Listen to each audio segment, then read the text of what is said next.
अस्सलाम वालेकुम वरहमतुल्लाहि वबरकातुहू। नाज़रीन, मैं हूँ आपका दोस्त मोहम्मद रिजवान और आप देख रहे हैं रिजवान ऑफिशियल। और आज है शब बारात और हम आ चुके हैं माशाल्लाह यहाँ पर जयपुर शहर के अंदर। आप देख सकते हैं पिंक सिटी का इलाका है ये और चांदपोल की तरफ जाता है रास्ता ये। यहाँ पे काफ़ी माशाल्लाह नमाजी हमें मिल गए हैं और यहाँ पे माशाल्लाह चाय का भी इंतज़ाम किया हुआ है कमेटी वालों ने और ये आते जाते नमाजियों को माशाल्लाह चाय वगैरह पिला रहे हैं। तो इनसे इंशाल्लाह बात करेंगे, आइए किस नियत से इन्होंने ये चाय का इंतजाम किया हुआ है, क्या है इसके पीछे का रीज़न और कौन कौन लोग इसमें शामिल है। तो आइए इंशाल्लाह इनसे मुलाकात करते हैं। अस्सलाम वालेकुम। ये क्या नाम है आपका? रईस। रईस भाई, तो ये माशाल्लाह कमेटी वाले मिल गए हमें।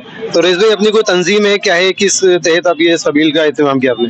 ये अपने शबरात की उसमें हर साल करते हैं, हर साल शिकंजी करते हैं, लेकिन इस बार ठंड का माहौल था तो चाय बनाई है। तो ये कमेटी के मेंबर है माशाल्लाह, हर साल इनका ये मामूल है, हर साल ये सबील लगाते हैं। चूंकि इस बार सर्दी है, सर्दी की वजह से इन्होंने चाय का एहतमाम किया है। तो ये कब से चल रहा है? अपने सालों साल से है या सालों से चल रहा है? तकरीबन ये 15 साल तो हो गए माशाल्लाह। देखिए कितना नेक काम है, क्योंकि रात के अंदर लोग जाग रहे हैं, होटलें अक्सर बंद रहती है, सर्दी न लगे लोगों को, इसलिए चाय पेश कर रहे हैं। गर्मियों में ये ठंडा पिलाया करते थे। माशाल्लाह आपका जज्बा बहुत बढ़िया है। और कौन कौन है आपके कमेटी मेंबर? हमारे भाई हैं सब। ये भाईजान भाई है मेरे जी। अस्सलाम वालेकुम। वालेकुम सलाम। क्या नाम है आपका? मेरा नाम मोहम्मद आरिफ है साहब। आदिफ भाई, माशाल्लाह। तो कितने मेंबर हैं आप, कौन कौन मिलकर इसको अंजाम देते हैं? ये कुनबे के मेंबर हैं, हम सारे भाई बंधे हैं। कोई हमारे खाला का लड़का है, कोई हमारे मामू का लड़का है, हम भाई हम सब मिलके 15 साल से ये खिदमत करते हैं लोगों की, है ना। पहले गर्मी के टाइम हम शिकंजी या ठंडा पानी जो भी कर लिया करते थे अपनी हैसियत के मुताबिक। अब हमने ये माहौल ऐसा है, अभी ठंड का भी माहौल है, तो हमने ये आपके चाय का आगे रखा है। बहुत अच्छी पहले है माशाल्लाह, नमाजियों को आप सहूलत मुहैया करा रहे हैं जो रात में जाग रहे हैं, अल्लाह कबूल फरमाए। अच्छा, इसमें कितने लोग जुड़े हुए हैं, क्या इसमें हिसाब किताब इसका? पूरे कुटुंब के कम से कम 100-150 लोग हैं।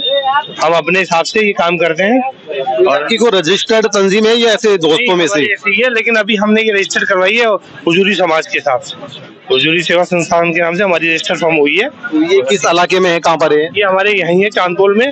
हमारे जो उनकी जो है उनका नाम है इंतजार अहमद, जो सदर है, अध्यक्ष होते हैं उनके, उसमें वो रहते हैं अपने जी के रास्ते में।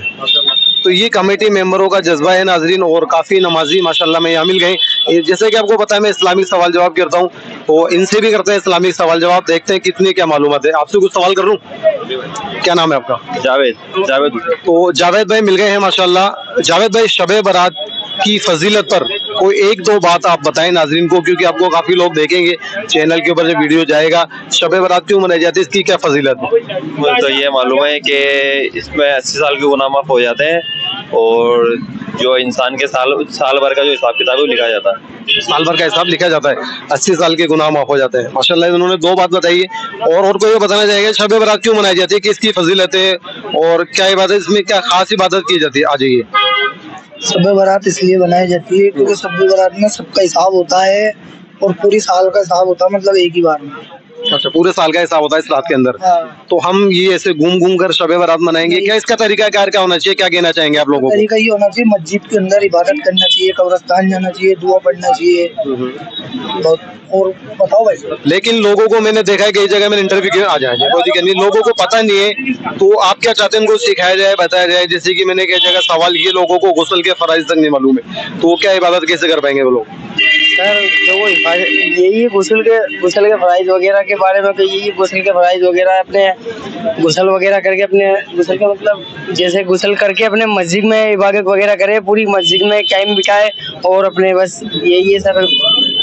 ये जो बाइक लेकर आप नौजवान तबका घूम रहे हैं गाड़ियों पर और ना नमाज पढ़ रहे हो, ना ही कोई नवाफिल में लगे हुए हैं, इनको आप क्या कहना चाहेंगे? सर इनको यही कहेंगे सर, क्योंकि इबादत कर सकते हो तो आप इबादत करो, नहीं तो ये फालतू को घूमो मत और अपने घर पे जाकर सो जाए। इससे बढ़िया को या अपने इबादत कर सकते हो, मस्जिद में टाइम जा सकते हो तो मस्जिद में ही।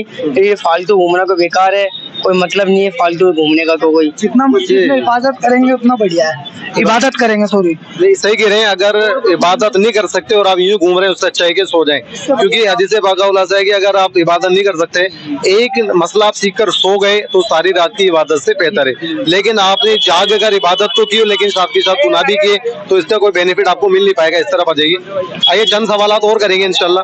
आप आ जाए भाईजान। नहीं आ जाइए जो भी आ जाए, कोई दिक्कत नहीं है। चलिए माशाल्लाह ये मिल गए हमें दानिश भाई, इनसे इंशाल्लाह 2-3 सवाल करते हैं। गुस्ल के फराइज कितने हैं वो बताते हैं, आवाम देखेगी इंशाल्लाह। गुस्ल के 3 फर्ज है। कौन कौन से वो भी बताएं। पहला तो है मुंह भर के कुल्ली करना, दूसरा है घर घर के साथ, अगर रोजा हाँ। ना हो तो रोजा हो तो कुल्ली करे, और रोजा नहीं है तो गरारे करे। माशाल्लाह सही है। और दूसरा है, दूसरा क्या था? चलिए दूसरा उन भाई से आप याद कर लीजिए। दूसरा नहीं आ जाइए कोई बात नहीं, सीख रहे हैं, सीखने के लिए आ जाइए। अरे आ जाए, दूसरा ये बताइए गुस्ल के फराइज नहीं आते। वैसे तो 4 बताते हैं, 4 गुस्ल के कितने फर्ज हैं? 4 गुस्ल के 4 बता रहे हैं, क्या सही है क्या? 4 बता रहे हैं जी। 3 होते हैं। कौन कौन से? पहला कुल्ली करना, पहला कुल्ली करना, किस तरह करेंगे कुल्ली? कुल्ली ऐसे करना जब गरारे करना, रोजा होगा तो रोजा होगा तो गरारे नहीं कर सकते, कुल्ली करते हैं। ठीक है, अगर रोजे के अलग भी किसी ने गरा गरा कर लिया तो रोजा टूट जाएगा, ठीक है, उसको कुल्ली कर जाता है। और दूसरा है नरम मिट्टी तक पानी पहुंचाना, और तीसरा है पूरे बदन पे ऐसा पानी डालना कि बाल बराबर भी सूखा ना रहे। माशाल्लाह बिल्कुल सही जवाब दिया इन्होंने। अच्छा, आप रमजान आने वाले हैं, रोजा रखा हुआ है किसी ने और भूल कर उसने कुछ खा लिया तो क्या उसका रोजा टूट जाएगा? नहीं, भूल में टूटना मना है। जी हाँ नाज़रीन, भूल कर अगर किसी ने खा लिया तो रोजा नहीं टूटता। अच्छा, एक सवाल जो बहुत ज्यादा गर्दिश कर रहा है, मसलन कोई नमाज पढ़ रहा था बंदा, उसके आगे से कोई निकल गया तो नमाज का हुक्म क्या होगा?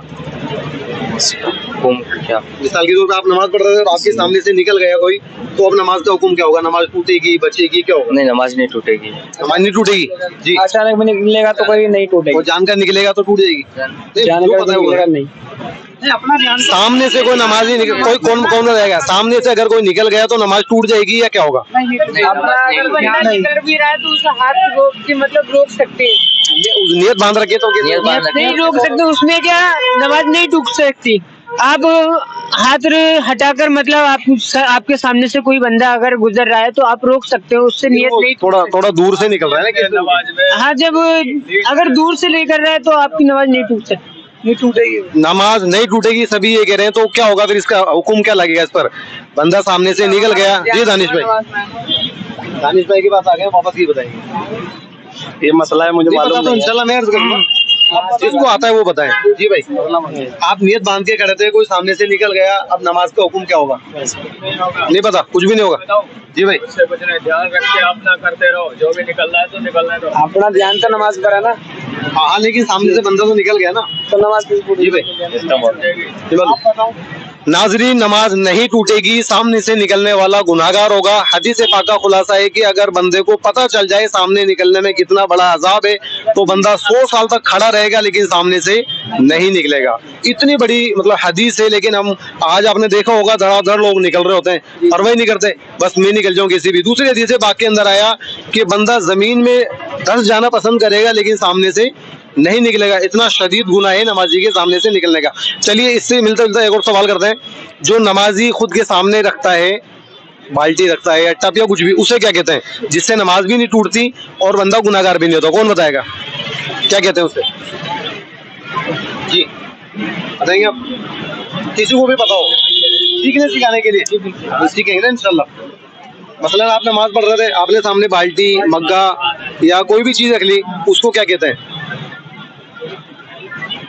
किसी को पता है? कोई बताना जाएगा? जी जी, वहाँ मिलेंगे इंशाल्लाह। हाँ, कोई बताएगा भाईजान? नमाज पढ़ते वक्त सामने हम रखते हैं कोई बाल्टी वगैरह या कोई भी चीज रखते हैं ताकि नमाजी के सामने से कोई निकला तो नमाज में कोई खलल वाक़ई ना हो, उस चीज को क्या कहते हैं? नाजरीन, कोई भी यहाँ पे बता नहीं पाया है। उस चीज को कहते हैं सुथरा। क्या कहते हैं उसको? सुथरा। हमारा ये अपनी जबान के अंदर हम क्या कहते हैं? भाई आड़ रख लो, बाल्टी रख दी, टब रख दिया, मग्गा रख दिया। वो इसलिए होता है कि बंदा सामने से निकल रहा है जो गुनाहगार ना हो। अगर वो चीज रख लेंगे तो हम क्या हो जाएगा? वो सुथरा, जिसकी वजह से नमाज पे भी कोई फर्क नहीं पड़ेगा और सामने से निकलने वाला भी गुनाहगार नहीं होगा। ये चंद चीजें थी जो हमें सीखना जरूरी होती है। तो इमाम हमारे लिए, अगर इमाम के पीछे पढ़ रहे हैं तो हमारा सुथरा कौन होगा?